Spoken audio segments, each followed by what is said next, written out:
I'm very happy to be with you and celebrating Earth Day, our uh, our home and only home planet. It's a pleasure to connect with you. And I guess I want to start with a poem first because uh, I think it was William Carlos Williams who said, "You can't get the news from poetry, but men and women die every day for lack of what is found there." That the poems, in a way, are a connection between language and heart language and soul language and the spirit of the life that we live with all other beings. So this poem is called Camas Lilies. Consider the lilies of the field, the blue banks of Camas opening into acres of sky along the road. Would the longing to lie down and be washed by that beauty abate if you knew their usefulness? How the natives ground their bulbs for flour, how the settlers' hogs uprooted them, grunting in gleeful oblivion as the flowers fell. And you, what of your rushed and useful life? Imagine setting it all down, papers, plans, appointments, everything, leaving only a note, gone to the fields to be lovely, be back when I'm through with blooming. Even now, unneeded and uneaten, the camas lilies gaze out above the grass from their tender blue eyes. Even in sleep, your life will shine. Make no mistake, of course, your work will always matter. Yet Solomon, in all his glory, was not arrayed like one of these. And I think as I read this poem and the sweetness of it, of the line from Mary Oliver, where she described, I was a bride married to amazement, because it's really part of the invitation of loving awareness to sense that we're not our body. We are the body of the earth. We are life itself manifesting. And it's really the goal of meditation to step out of the separate self, the individual fiction, and to sense our belonging to something so much larger, to the play of consciousness itself. You know, some years ago when some Russian astronauts were stranded in space, one of the stations or space flights, and they finally were able to get a capsule to them and get them back to Earth. And they landed in Kazakhstan. And the first thing they did when they were pulled out of the capsule was kneel down and kiss the ground. Because when you're far away from Earth, as they said, it has everything. It's us in all its beautiful ways, in all its amazing ways. And we are it. We are part of it manifesting.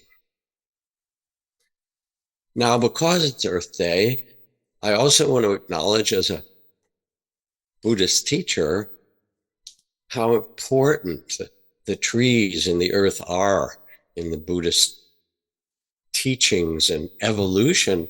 The Buddha was born under a tree. He practiced under the trees.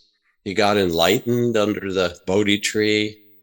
He taught under the tree and wandered under the trees. And he died between two sal trees in a grove. I lived for a number of years in a forest monastery on the border of northeast Thailand and Laos and Cambodia, the monastery of Ajahn Chah. And it was a fabulous thing to live in the ancient rhythm where we would get up in the dark and walk through the forest and sit and chant in the morning and take our begging bowls, our alms bowls, and walk barefoot the dusty paths to the nearby villages for people to offer alms.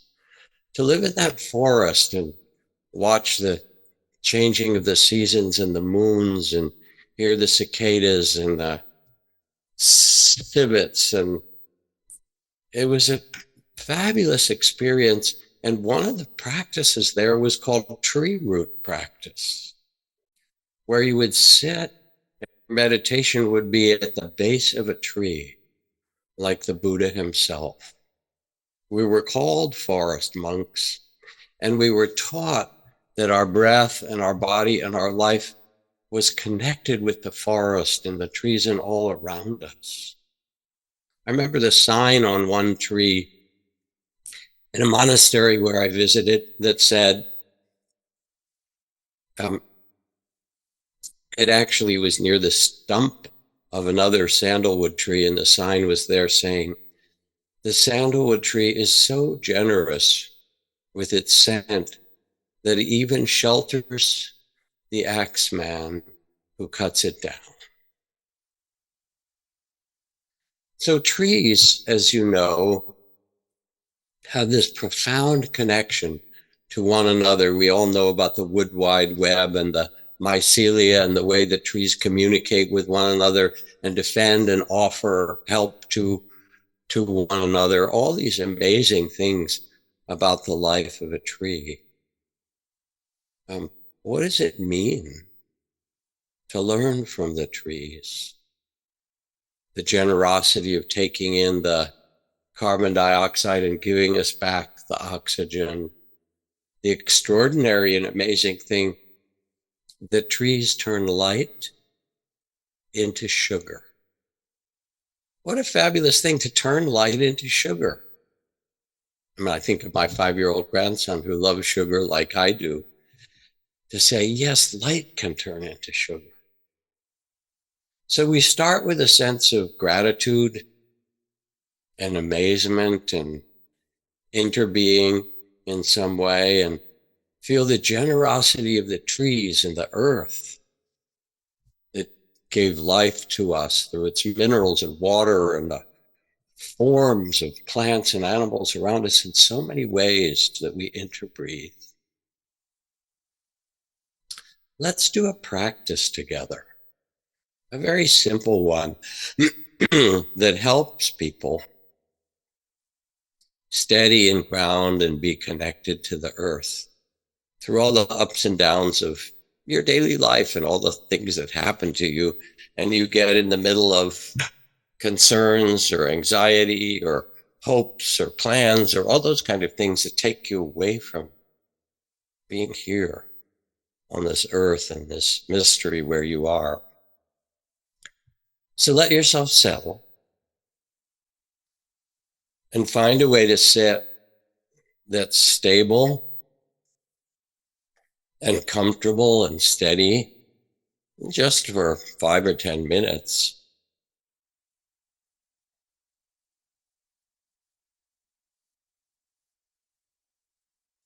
Once you let your posture settle, allow your eyes to close gently or lower your gaze. And take 2 long breaths.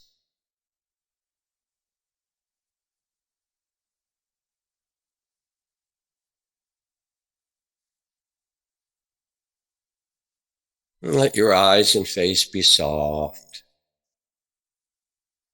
Loosen the jaw. Allow the shoulders, the arms and hands to relax and rest easily.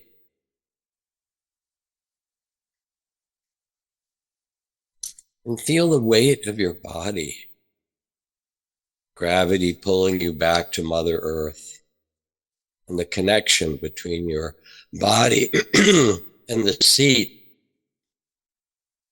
your bottom, your legs, your feet, and how the earth completely supports you. And breathe and relax, knowing you are fully supported just where you are.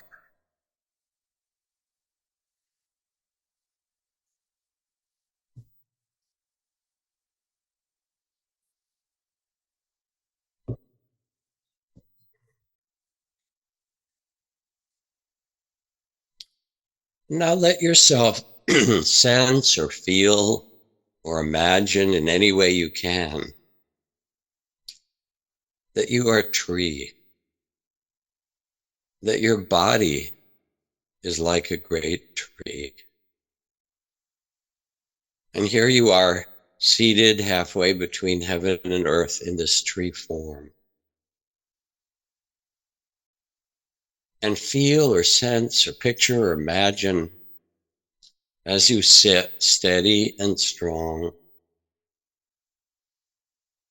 that you have roots, and the roots go deep into the earth. Powerful, deep roots.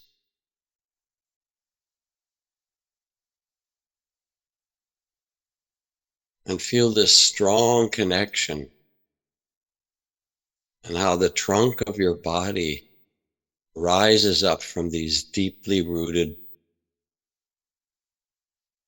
connections that bind you in a nourishing and deep way to the earth.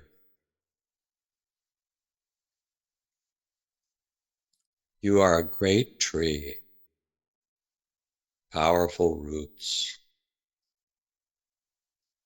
and a strong trunk.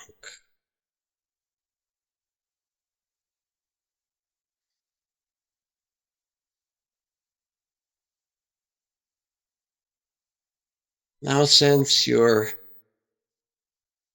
generous life, how through your branches and the leaves that populate them, you drink sunlight. And the chlorophyll in your leaves, you turn it into sugar. And the sweetness of the sunlight and the sugar goes through your branches and down into your roots. It even spreads from your roots to other nearby trees when needed. And you, the great steady tree, are also the transmuter of light into sweetness and sugar. What a power you have. What a gift.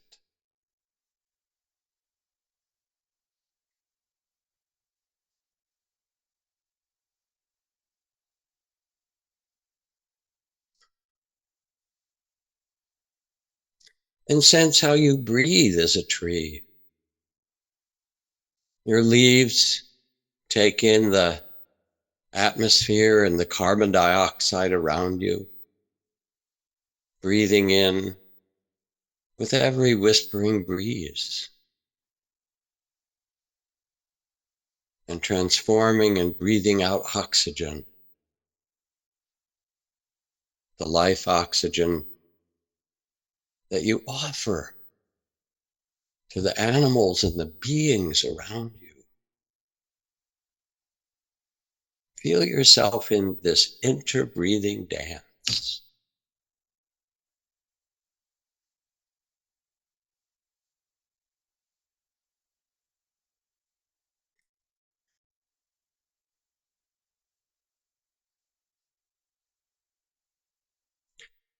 And notice too, if you can sense your arms stretching up like great tree limbs and branches and small branches,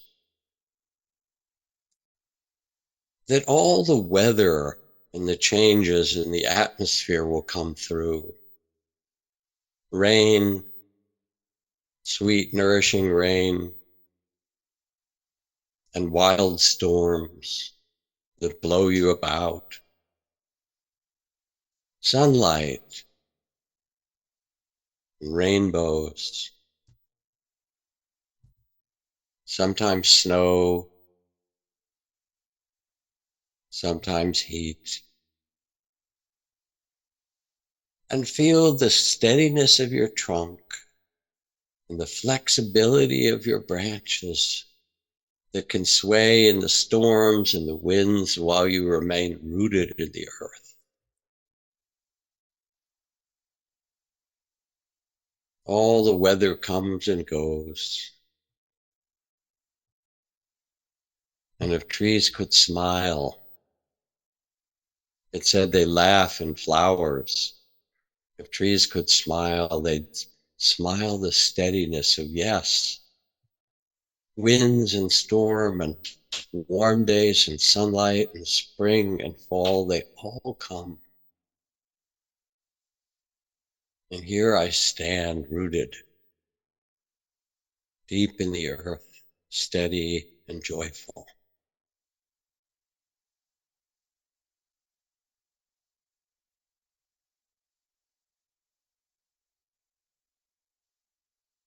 Sit like a tree.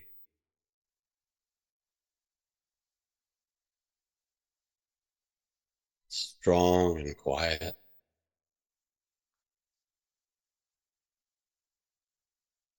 Connected deeply to the earth.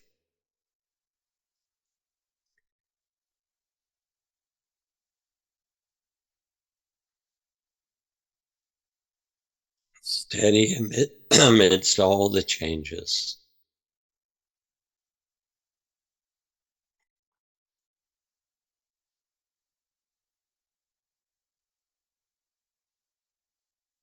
And joyful in life.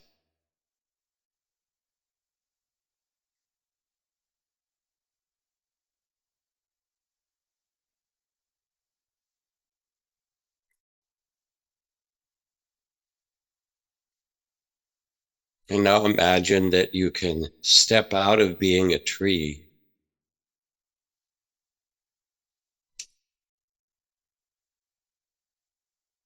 and that you can step away from this great tree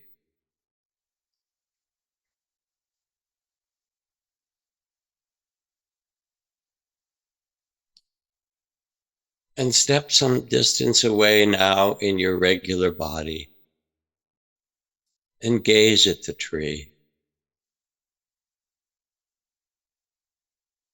This is what the Buddha is said to have done after his enlightenment.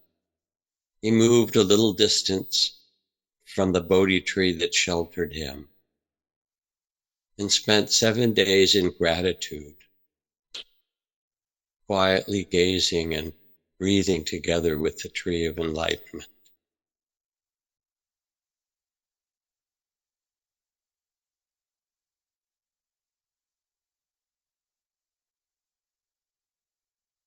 Feel the support of this,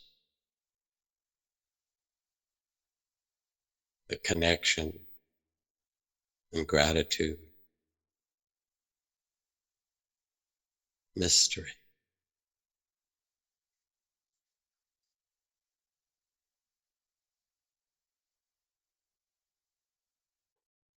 And when you're ready, let your eyes open gently.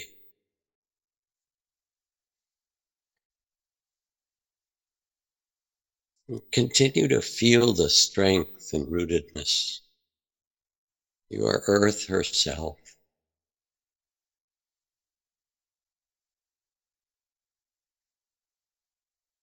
And then as the story goes on, here was the Buddha seated under the Bodhi tree, the tree of enlightenment. And as the myth is told over thousands of years again and again, he was attacked by the armies of Mara, of delusion and ignorance, of greed and temptations and anger. And he stayed steady like the tree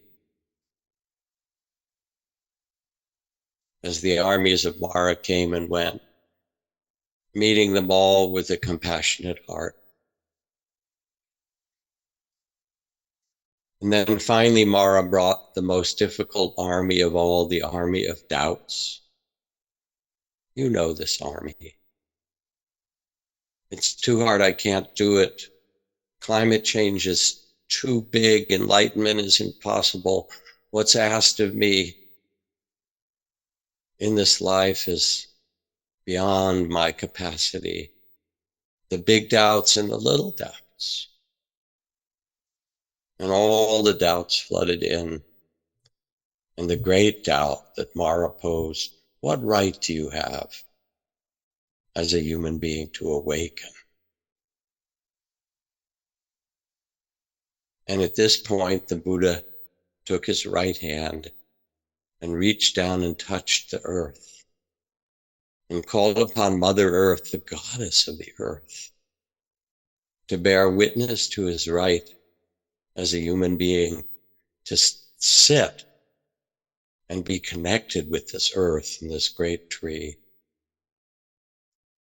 and to see with awakened eyes and an awakened heart. And out of the earth, it said, came the goddess of the earth, and from her hair came a flood of water that washed the armies of Mara away. And the Buddha sat peaceful and steady until he saw the morning star, and all was revealed, the fundamental freedom that wherever we are, the heart can be free. If you go to the Premain grounds in the middle of Bangkok, there's a beautiful statue of the earth goddess, and out of her hair is a kind of a fountain. It sprays this water into the fountain. And it's a representation of the goddess of the earth washing away the troubles and the doubts and the armies of Mara. This is also your seat, under your Bodhi tree, under your tree of enlightenment. And this is also your earth that gave birth to you, that celebrates you, that will protect you. And you can reach down and touch the earth anytime, as the Buddha did, and say, the earth is my witness to the right to awaken amidst it all, to awaken loving awareness and freedom of heart.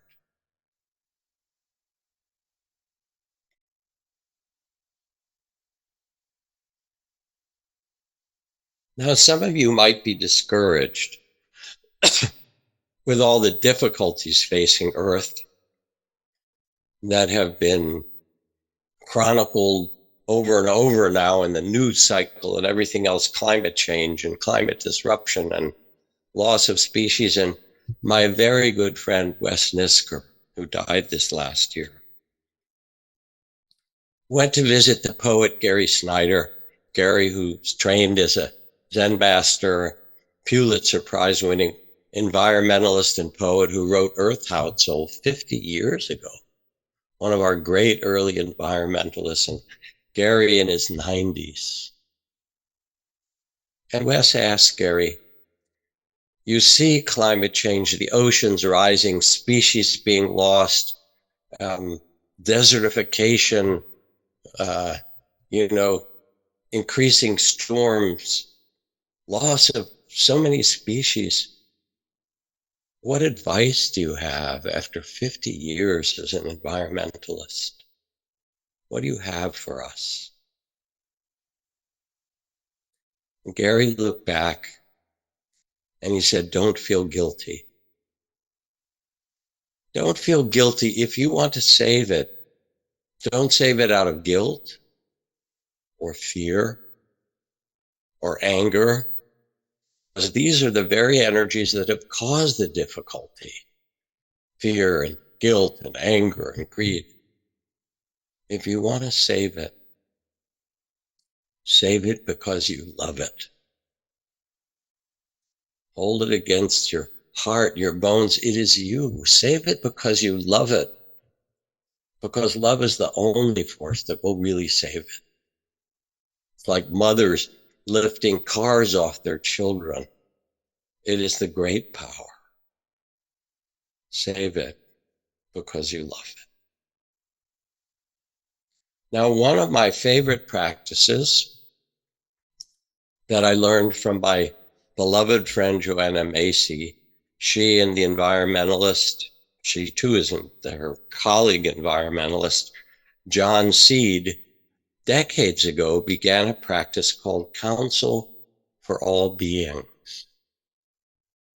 And in this practice, they would come together for an ecological, mindful, loving kindness, compassion, transformation of the heart retreat, which you can imagine. And they would describe their concerns for the earth and the species and what humans are doing.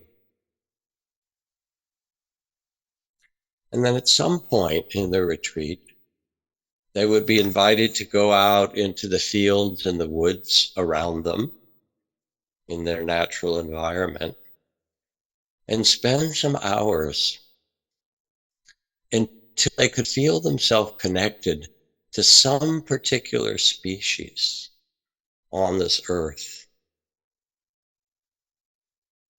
whether an animal or a plant species, an insect. And when they came back, being playful, they were invited to make costumes in the simplest way, not fancy ones, but ones that represented the species that they had a heart connection with. And it could have been sprigs of leaves behind their ears from the sycamore tree and a branch in their hand. It could have been that simple. And then they resumed their retreat and sat together in council. And they were invited to speak as that species. And someone would say, I speak for the salmon. We are losing our streams due to dams. We are losing our streams due to pollution. My children can't find their way back. They were asked to speak and then to make a request from humanity. Please undo the dams, free the rivers, help us get back. And then someone else would sit up and say, I speak for the sequoia. And we've had forest fires for many years, but now with climate change, the fires are worse. We're great and strong for thousands of years, but we need your help. And someone else would say, I speak for the ants, the trillions of ants under the earth. Feel us.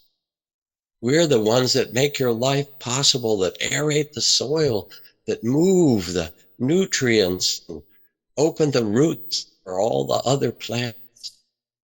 Honor us. Feel that you are supported even by the tiniest of us. I speak for the polar bears. And by the time the council was done, this part of the council, yes, there were many tears, but there was also an enormous empowerment.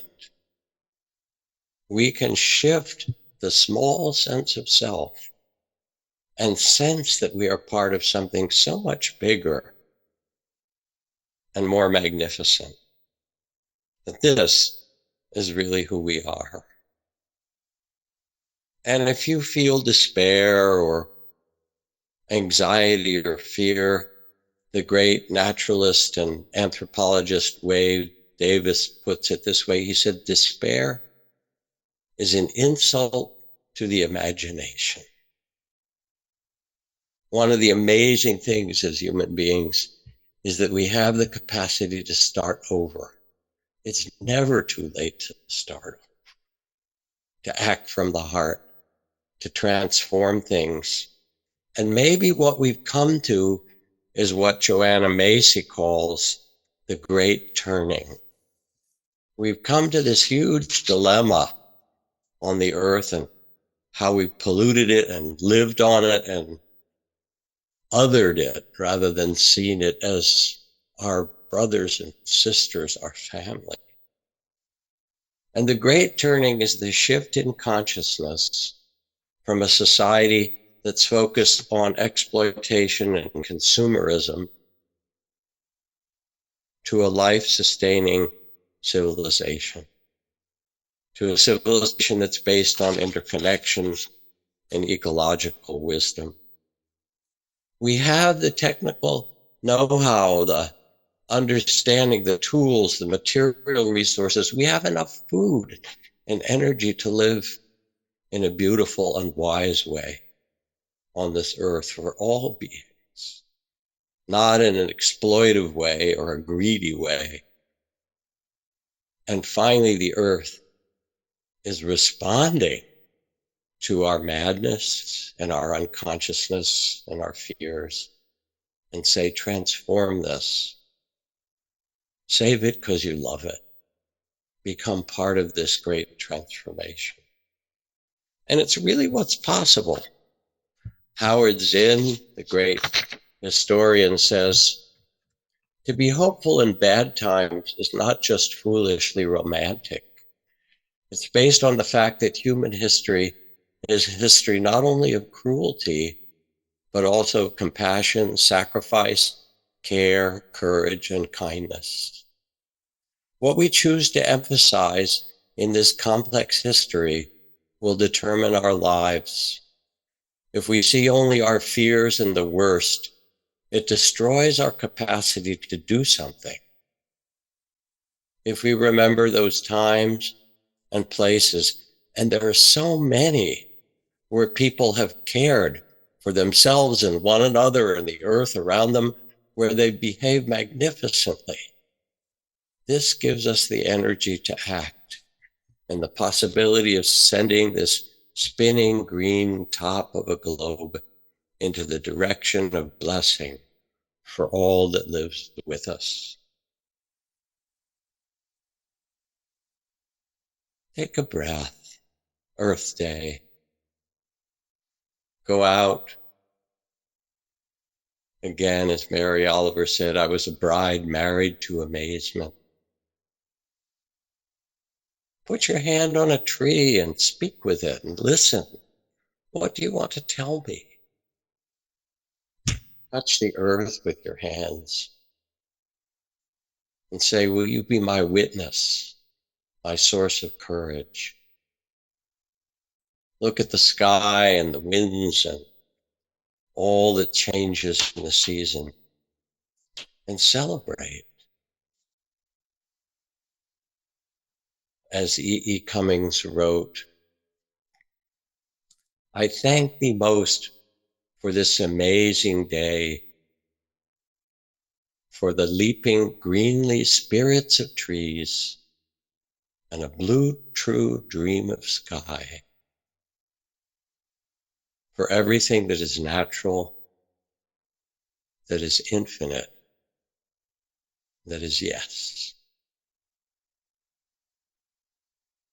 Okay, dear ones, go and dance on the earth and make it a magnificent dance. Thank you.